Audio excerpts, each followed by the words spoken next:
अस्सलामुअलैकुम क्लास। आज के हमारे वन डायमेंशनल प्रॉब्लम्स का टॉपिक है रेक्टेंगुलर पोटेंशियल बैरियर। पहले जो हमने किया था वो था हमारा स्टेप पोटेंशियल और रेक्टेंगुलर पोटेंशियल बैरियर में डिफरेंस ये है कि स्टेप पोटेंशियल में जो हमारा पोटेंशियल था वो इन्फिनिट तक जो है वो सेम रहता था, लेकिन रेक्टेंगुलर पोटेंशियल बैरियर में क्या है कि आफ्टर अ सर्टेन लेंथ ए ये जो है ड्रॉप हो जाता है, दोबारा ज़ीरो को अप्रोच कर जाता है, जिसकी वजह से क्या होता है हमारे पास अब तीन रीजन्स बन जाते हैं।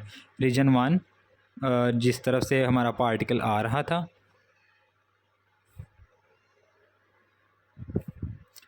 रीजन वन जिस तरफ से हमारा पार्टिकल आ रहा था, रीजन टू जो हमारा पोटेंशियल वाला रीजन है, और रीजन थ्री जब दोबारा हमारा पोटेंशियल ज़ीरो हो गया। तो तीन रीजन हमारे बन जाएंगे।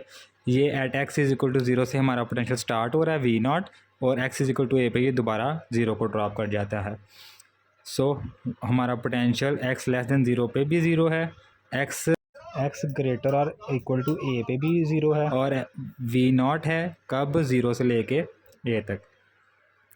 इसमें भी दो केसेस बनेंगे। एक पहला केस ये है कि जब हमारे पार्टिकल की एनर्जी जो है वो इस पोटेंशियल से ज़्यादा होगी। तो श्रोडिंगर वेव इक्वेशन हर रीजन के लिए हम किस तरह से लिखेंगे, d square psi over d x square plus two m E over H cut square psi one is equal to zero. इसमें वी नॉट नहीं आएगा क्योंकि रीजन वन में वी, ये वाला जो वी है वो ज़ीरो हो गया है, बिल्कुल स्टेप पोटेंशियल की तरह। रीजन टू में जो है वो हमारा पोटेंशियल है तो वी रिटेन करेगा, बाकी श्रोडिंगर वेव इक्वेशन सेम रहेगी। और रीजन थ्री में दोबारा जो है वो वी नॉट हो जो है वो ज़ीरो हो गया, तो वहाँ पे श्रोडिंगर वेव इक्वेशन की जो है वो इस तरह से लिखी जाएगी। अब यहाँ पे क्या होगा, two m E over H cut square को हम के वन कह देते हैं, तो श्रोडिंगर वेव इक्वेशन जो है उसकी शक्ल कुछ इस तरह से बन जाएगी। सेकंड में इस वाली टर्म को हम के टू स्क्वेयर कह देते हैं, तो श्रोडिंगर वेव इक्वेशन इस तरह बन जाएगी।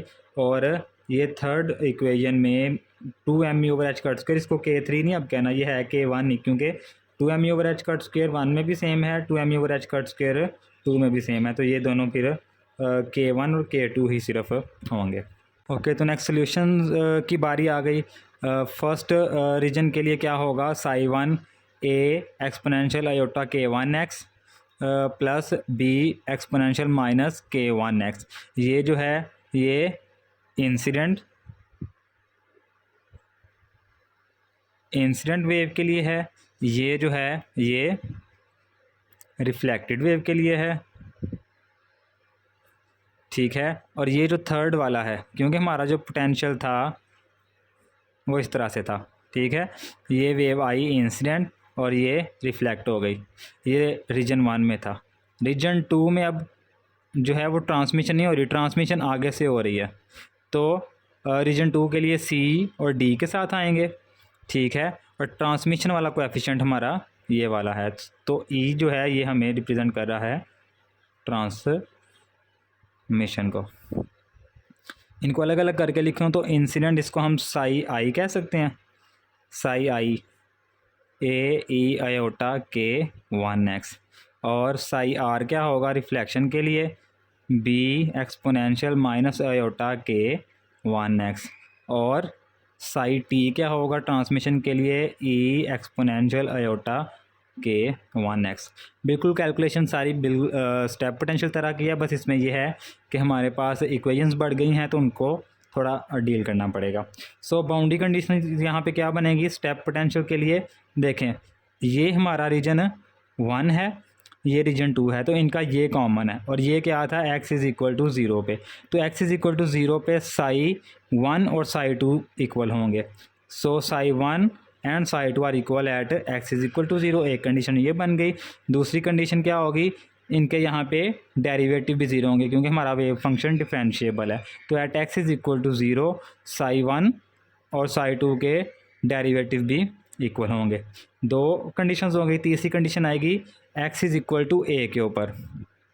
X is equal to a किस किस का कॉमन है, रीजन टू और रीजन थ्री का, इसका मतलब है साई टू और psi three, psi two at a and psi three at a will be equal, and similarly their derivatives will also be equal at x is equal to a.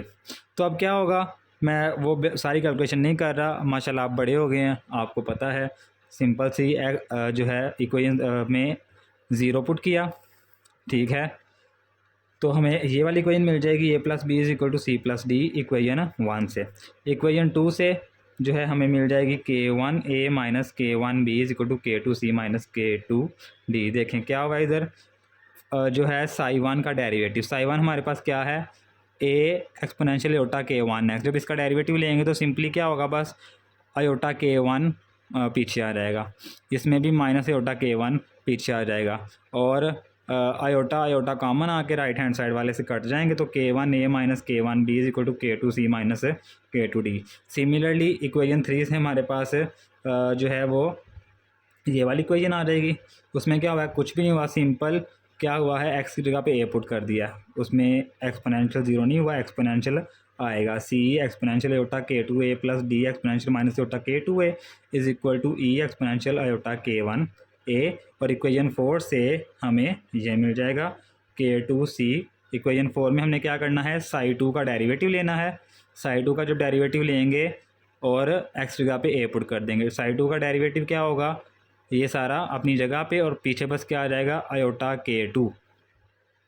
तो iota k2 जो है वो पीछे आ जाएगा, और iota common आके right hand side वाली से कट जाएगा, और k2 दोनों में से कॉमन आ जाएगा। तो इन 4 बाउंड्री कंडीशन से हमें ये अगली 4 इक्वेशंस मिल गई, 5, 6, 7, 8। बेसिकली अब हमारा काम क्या है, हमने फाइंड करना है t और r, ट्रांसमिशन कोएफिशिएंट और रिफ्लेक्शन कोएफिशिएंट। ट्रांसमिशन कोएफिशिएंट का फार्मूला JT/JI, और रिफ्लेक्शन कोएफिशिएंट का फार्मूला JR/JI। जब इनको सॉल्व करेंगे ना, तो इसमें हमें E/A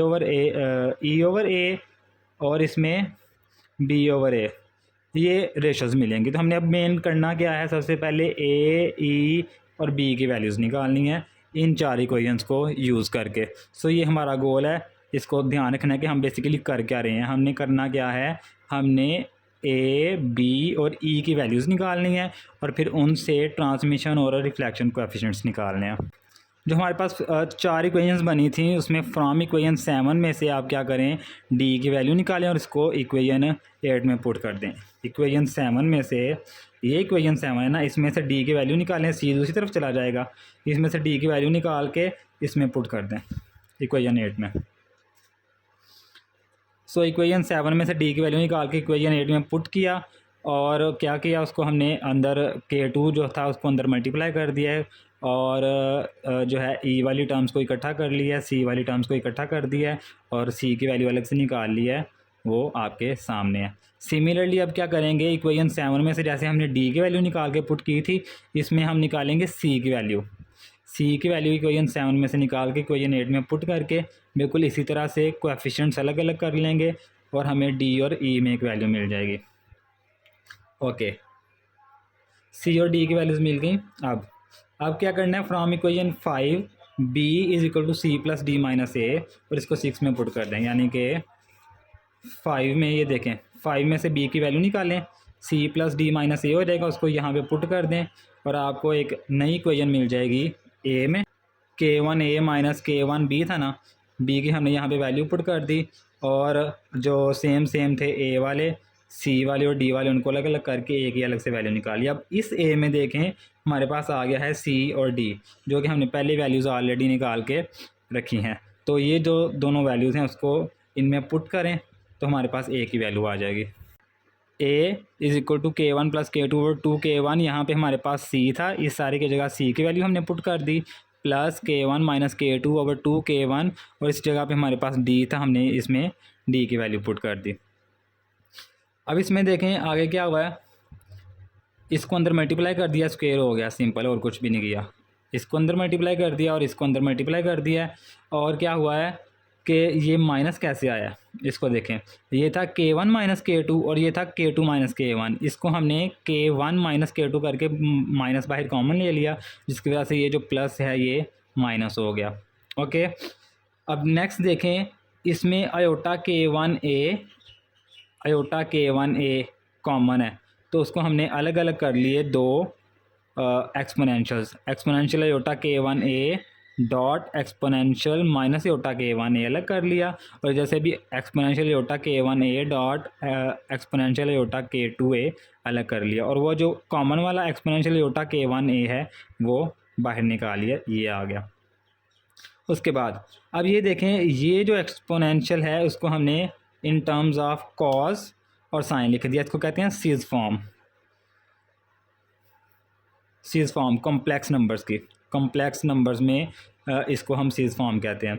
सो एक्सपोनेंशियल को हमने सीज फॉर्म में लिख दिया। ये क्या होता है कि अगर है आपके पास e की पावर आयोटा थीटा है, उसको आप लिख सकते हैं cos theta plus iota sine theta. तो इसमें हमारी थीटा की जगह क्या है, k2a, तो कॉस k2a, और इधर ऊपर माइनस था तो माइनस आ गया, आयोटा साइन k2a, माइनस ये वाला माइनस ये आ गया, और ये अपनी जगह पे, और इसकी भी जो है हमने सीज फॉर्म लिख ली, और बाहर एक्सपोनेंशियल आयोटा k1a e अपनी जगह पे।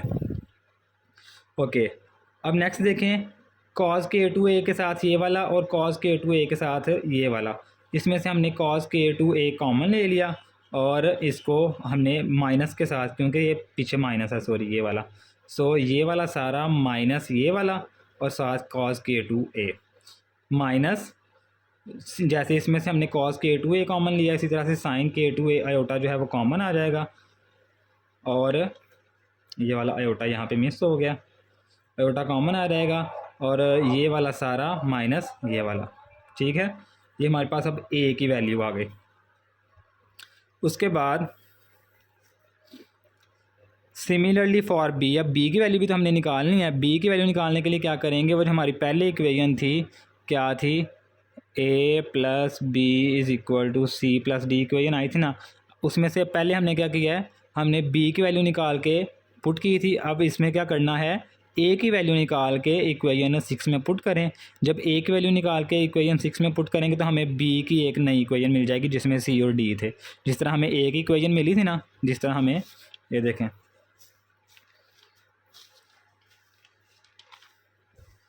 जिस तरह हमें a की इक्वेशन मिली थी c और d में, इसी तरीके से हमें b की इक्वेशन मिल गई है c और d में। इसमें c और d की वैल्यूज़ पुट करके सॉल्व करें जैसे a के लिए किया था, तो आपके पास b के लिए नई इक्वेशन आ जाएगी जो आपके सामने। अब b और a हमारे पास आ गए। ठीक है, हमें चाहिए b to a ratio, b और a को डिवाइड करें, आपके पास एक नई इक्वेशन आ जाएगी b टू a रेशो के लिए। और e टू a रेशो भी चाहिए, वो हमें डायरेक्ट इस इक्वेशन से मिल जाएगी। a जो है इधर आके डिवाइड करेगा, और ये जो सारा है ये इसको हम दूसरी तरफ ले जाएंगे, 1 ओवर में आ जाएगा। सो 1 over cos k2a minus iota, ये सारा। ठीक है, और क्या किया इसमें, थोड़ा सा इसको 2 के साथ मल्टीप्लाई डिवाइड किया है। जब 2 के साथ ये मल्टीप्लाई और डिवाइड होगा तो बाहर क्या आ जाएगा, 2 से कैंसिल हो जाएगा, और k1 k2 इसके नीचे अलग, एक k1 स्क्वायर से कट जाएगा, k1 ओवर k2 बच जाएगा, और प्लस जो है इधर भी अगर देखें तो एक k2 से कट जाएगा, k2 ओवर k1 बच जाएगा। ठीक है, तो हमारे पास दोनों रेशोज़ आ गई, e टू a रेशो आ गई और b टू a रेशो आ गई। तो हमारा मेन गोल था, हम उसके करीब आ चुके हैं। हमें चाहिए रिफ्लेक्शन कोएफिशिएंट और ट्रांसमिशन कोएफिशिएंट। ठीक है, रिफ्लेक्शन कोएफिशिएंट का formula JR over JI, transmission का formula JT over JI। J का अगर जनरल फार्मूला लिखें, J का जनरल फार्मूला क्या होगा, H cut over 2mi psi A asterisk, और उसका with respect to x derivative without asterisk, minus psi A, और इसका with respect to x derivative किसका, स्टेरिक के साथ। ठीक है, अब इसमें a का क्या मतलब है, a का मतलब है कि अगर आपका JR है तो फिर a की जगह पे R आ जाएगा, यानी कि रिफ्लेक्शन जो है वो आ जाएगी करंट, और जे ए की जगह JR आ जाएगा, JI आ जाएगा, और JT आ जाएगा। ये मैंने जनरल फार्मूला लिख दिया। ठीक है, जिसमें साई आई हमारे पास क्या था, इंसिडेंट वाला जो शुरू में मैंने आपको बताया था, a exponential iota k1, Sai R reflection वाला, और साई T ट्रांसमिशन वाला। इनके साई के साथ जब आप इनके J फाइंड करेंगे तो JI JR JT की वैल्यूज़ आपके पास कुछ इस तरह से आ जाएंगी, तीनों की वैल्यूज़ सिंपली जैसे स्टेप पोटेंशियल में किया था। ओके, तीनों की वैल्यूज़ आ गई हमारे पास। अब जो है वो रिफ्लेक्शन कोएफिशिएंट फाइंड कर लेते हैं, JR over JI, JR over JI किया, ये देखें ये सारा कट गया, बी ओवर ए रेशो आ गई हमारे पास जो हमने पहले निकाल के रख ली हुई है। सो बी ओवर ए ये इसका मॉड का स्क्वायर है। मॉड का स्क्वायर का मतलब होता है कि उसके कॉन्जुगेट के साथ उसको मल्टीप्लाई करें। तो बी, ठीक है, बी को मल्टीप्लाई करें उसके कॉन्जुगेट के साथ, या आप ऐसे करें कि जो बी ओवर ए रेशो आपने निकाली है, ठीक है, उसका कॉन्जुगेट जो है उसके साथ मल्टीप्लाई करें, अलग से करने की ज़रूरत नहीं है। बी ओवर ए हमने पहले निकाली हुई है फ्रैक्शन, उसको जो है उसके कॉन्जुगेट के साथ मल्टीप्लाई करें तो आर की एक नई इक्वेशन आपको मिल जाएगी। अब इसमें देखें कि आर ज़ीरो नहीं आया, ट्रांसमिशन कोएफिशिएंट निकालेंगे आप तो टी जे टी ओवर जे आई इन दोनों को डिवाइड करेंगे, ई टू ए रेशो जो आपने ऑलरेडी निकाल के रखी है। अब आप क्या करें, ई टू ए रेशो को उसके कॉन्जुगेट के साथ मल्टीप्लाई करें तो नया आपके पास जो है वो आ जाएगा ट्रांसमिशन कोएफिशिएंट टी, और ये भी ज़ीरो नहीं है। तो इसका मतलब क्या हुआ कि जब आपने आर प्लस टी किया तो वो वन आ जाएगा। तो इसका मतलब है कि there is no reflection, classically reflection नहीं होगी, बट क्वांटम मैकेनिकली क्या होगा, देयर इज़ सम प्रोबेबिलिटी कि पार्टिकल जो है वो रिफ्लेक्ट बैक कर जाए रीजन वन में, इस बाउंड्री से रिफ्लेक्ट बैक कर जाए। ठीक है, ये था आपका केस वन जब ई जो है वो ज़्यादा थी वी नॉट से। सेकंड केस है जब ई जो है वो कम होगी वी नॉट से। सारा सेम है, इसमें चेंजेस बस क्या आएंगे कि जो आपने श्रोडिंगर वेव इक्वेशन थी उसमें ई माइनस वी नॉट था, उसकी जगह वी नॉट माइनस ई आ जाएगा, क्योंकि अब ई कम है वी नॉट से और पीछे माइनस आ जाएगा। ठीक है, और इसमें जो इस कोएफिशिएंट है, इस कोएफिशिएंट को आपने क्या देना है, K2 का स्क्वायर। और इसका जब आपने सोल्यूशन राइट करना है तो सोल्यूशन में ऊपर यहाँ पे जो आयोटा आते थे वो नहीं आएंगे, क्योंकि वो आयोटाज ये प्लस के लिए आते हैं, जब माइनस होता है तो फिर वो आयोटाज जो हैं वो ड्रॉप हो जाते हैं। बाकी सारी कैलकुलेशन सेम है। इस नई इक्वेशन के साथ जब आप कैलकुलेशन करेंगे तो आपके पास ट्रांसमिशन कोएफिशिएंट कुछ इस तरह आ जाएगा हाइपरबोलिक में। और जो ई है ये रिप्रेजेंट कर रहा है K2 over K1 minus K1 over K2 को। ठीक है, अब इस ट्रांसमिशन कोएफिशिएंट में आप कॉस हाइपरबोलिक स्क्वायर की वैल्यू पुट करें तो वो 1 plus sine hyperbolic square, hyperbolic इधर ड्रॉप हो गया, sine hyperbolic square K2A plus ई ओवर 2 ई ओवर 4, इधर ई का भी स्क्वायर है, और साइन हाइपरबोलिक स्क्वायर K2A आ जाएगा। ठीक है, अब होता क्या है इन लिमिटिंग केस, जब हमारे पोटेंशियल की विड्थ काफ़ी ज़्यादा होगी, ठीक है, तो क्या होगा कि KA 1 से बढ़ जाएगा। KA जब 1 से काफ़ी ज़्यादा बढ़ जाएगा तो साइन हाइपरबोलिक KA का आंसर एक्सपोनेंशियल KA के इक्वल होता है। तो साइन हाइपरबोलिक स्क्वायर जो है KA, मैं इधर फिर हाइपरबोलिक ड्रॉप कर गया हूँ, sorry, sine hyperbolic square K2A की जगह पे हम एक्सपोनेंशियल K2A लिख देंगे, और क्योंकि A काफ़ी ज़्यादा बढ़ गया है तो KA भी काफ़ी ज़्यादा बढ़ जाएगा 1 से, तो ये वाला जो फिर 1 है वो निगलेक्ट हो जाएगा। तो हमारे पास बच जाएगा 1 over 1 plus e square over 4 into exponential 2K2A। ठीक है, अब इसको ज़रा थोड़ा सा ऊपर का क्योंकि ये डिनोमिनेटर में है, जब ऊपर लेके जाएंगे तो पावर माइनस हो जाएगी, और ई की हमने वैल्यू पुट कर दी K2 over K1 minus K1 over K2, और साथ 1 ओवर 4, और एक्सपोनेंशियल भी माइनस के साथ ऊपर चला गया। जब इस सारे को आप सॉल्व करेंगे, इस सारे को, तो आपके पास आएगा 4K1 square K2 square over K1 square plus K2 square का whole square exponential minus K2A। इसमें अब आप K1 और K2 की वैल्यूज़ पुट करें। K1 और K2 की वैल्यूज़ जब आप पुट करेंगे तो ट्रांसमिशन कोएफिशिएंट आपके पास बच जाएगा 4E V naught minus E over V naught square, और साथ एक्सपोनेंशियल में आ जाएगा -2 into square root 2m V naught minus E A over H cut. अब इसका एक्सपोनेंशियल और ln ले लिया, इस ऊपर वाले का एक्सपोनेंशियल और लॉग इकट्ठा ले लिया। अब लॉग की क्या प्रॉपर्टी है कि जब दो फंक्शंस मल्टीप्लाई हो रहे हों तो ये उनको क्या कर देता है, ऐड। ठीक है, तो ln 1 जो है वो अपनी जगह पे, ठीक है, और यहाँ पे आना था प्लस ln e आना था, e और ln कट गए और हमारे पास ये ऊपर वाली पावर बच गई -2 square root 2m into V naught minus E over A H cut, ये बच गया। उसके बाद देखें, जब हमारे पास ये जो e है, जो ई है ये कम होती है वी नॉट से, तो ये वाला जो ये अंदर वाला हिस्सा है, ये वाला अंदर वाला हिस्सा ये कम हो जाता है 1 से, और ln1 जो है वो फिर 0 हो जाएगा। सो ये वाला हिस्सा ड्रॉप हो जाएगा और हमारे पास बच जाएगा एक्सपोनेंशियल के अंदर ये वाली सारी term, exponential -2√2m into V naught minus E dot A over H cut. अब ये जो एक्सप्रेशन है ये अल्फ़ा पार्टिकल की टनलिंग इफेक्ट में यूज़ होता है, और इसका दूसरा नाम है अप्रॉक्सीमेशन ऑफ ट्रांसमिशन।